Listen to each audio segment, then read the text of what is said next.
is fresh vegetables. In case of a fresh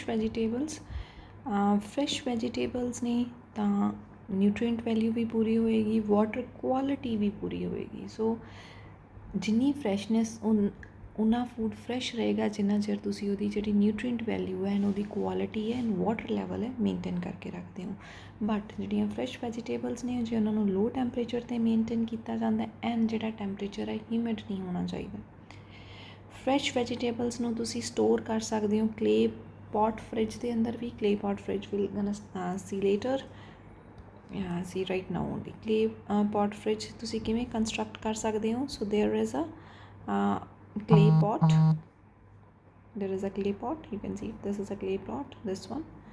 Next is there is a basin of water, it's here, this is the basin of water, right? And next you can see the clean cloth, this is the clean cloth, the above covering over it. So place one corner of cloth, so you have to place the one corners of cloth into the water, and so that the water is a continuously it moves up into a cloth as it dries out, and your fruits and vegetables, those are fresh in that clay pot.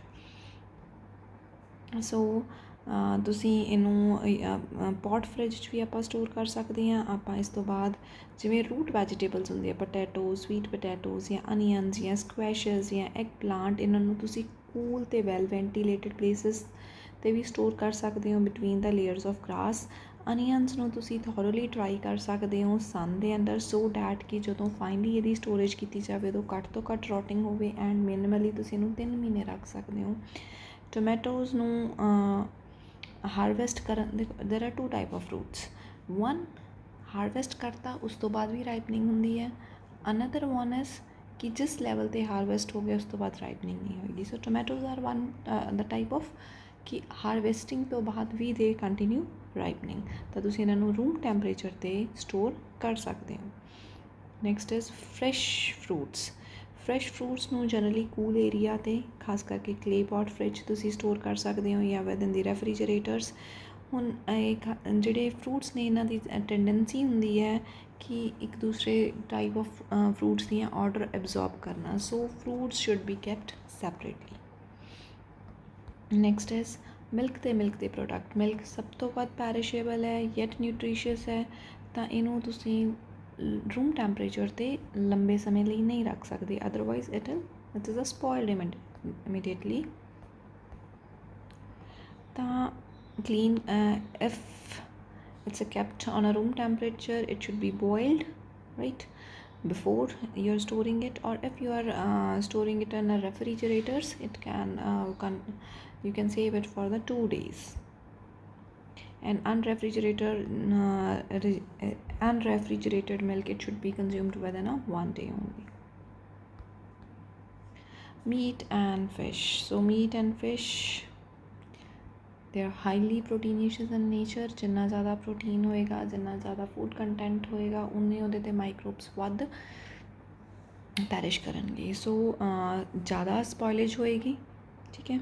Surface 'ਤੇ bacterias ਹੋਣਗੇ, surface they will out grow, and ਖਾਸ ਕਰਕੇ ਜਿੰਨਾ well ਚੌਪਡ material ਹੋਏਗਾ ਉਹਨਾਂ surface area increase ਹੋ ਜਾਏਗਾ, ਉਨੇ ਵੱਧ ਮਾਈਕਰੋ ਔਰਗੈਨਿਜ਼ਮਸ ਦਾ ਜਿਹੜੀ ਗਰੋਥ ਹੈ ਇੰਕਰੀਜ਼ ਹੋਏਗੀ।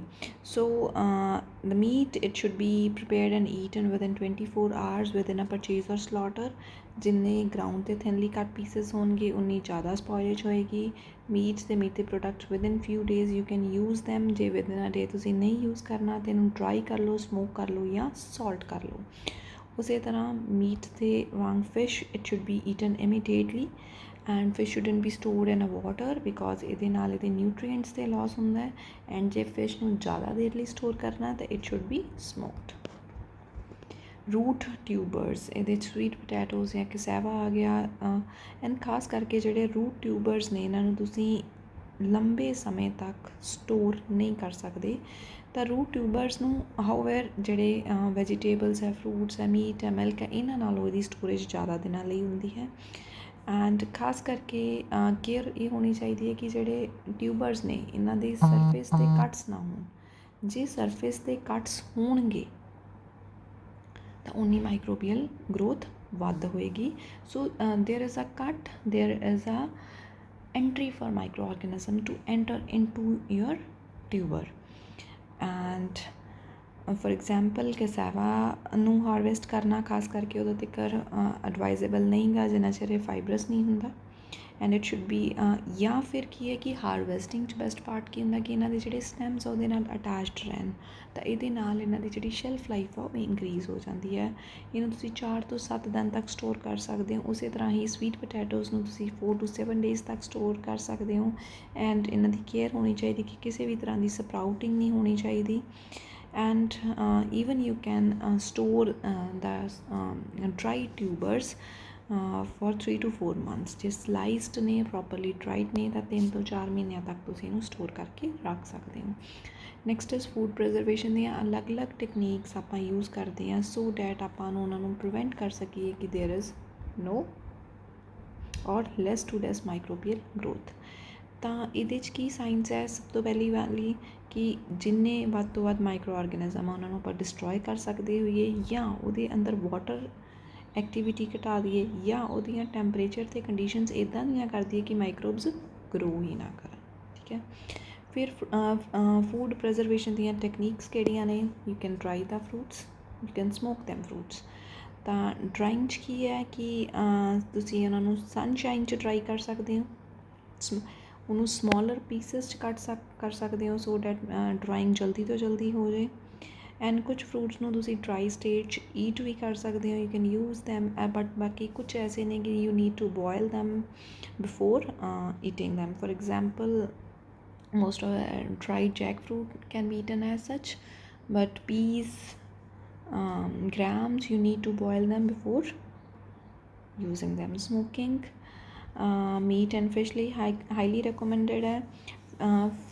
ਪਹਿਲਾਂ ਹਾਈ ਫਾਇਰ 'ਤੇ ਫਿਸ਼ ਨੂੰ ਆਪਾਂ ਕੁੱਕ ਕਰਦੇ ਹਾਂ ਫਿਰ ਸਮੋਕ ਟਰਾਈ ਕਰਦੇ ਹਾਂ 1 ਤੋਂ 5 ਦਿਨਾਂ ਤੱਕ ਲੋ ਫਾਇਰ 'ਤੇ ਐਂਡ ਦੈਨ ਤੁਸੀਂ ਜਿਹੜੀ ਫਰੈਸ਼ ਡਰਾਈਡ ਫਿਸ਼ ਆ ਉਹਨੂੰ ਤੁਸੀਂ 1 ਹਫ਼ਤੇ ਲਈ ਰੱਖ ਸਕਦੇ ਹੋ ਵਾਈਲ ਜਿਹੜੀ ਹਾਰਡ ਡਰਾਈਡ ਫਿਸ਼ ਹੈ ਖਾਸ ਕਰਕੇ ਸਮੋਕਡ ਫਿਸ਼ ਨੂੰ ਤੁਸੀਂ ਸੈਵਰਲ ਮੰਥਸ ਤੱਕ ਰੱਖ ਸਕਦੇ ਹੋ thus it increases the shelf life of the food you are eating. Another one is adding a salt. ਤਾਂ ਸੌਲਟ ਕੀ ਹੈ ਕਿ ਸੌਲਟ ਜਿੰਨਾ ਵੀ ਮੋਇਸਚਰ ਹੈ ਦੈਟ ਟੇਕਸ ਆਊਟ ਜੇ ਮੋਇਸਚਰ ਚਲਾ ਗਿਆ ਤਾਂ ਓਬਵੀਅਸਲੀ ਮਾਈਕਰੋਬਸ ਵੀ ਨਹੀਂ ਗਰੋ ਕਰ ਹੋਣਗੇ।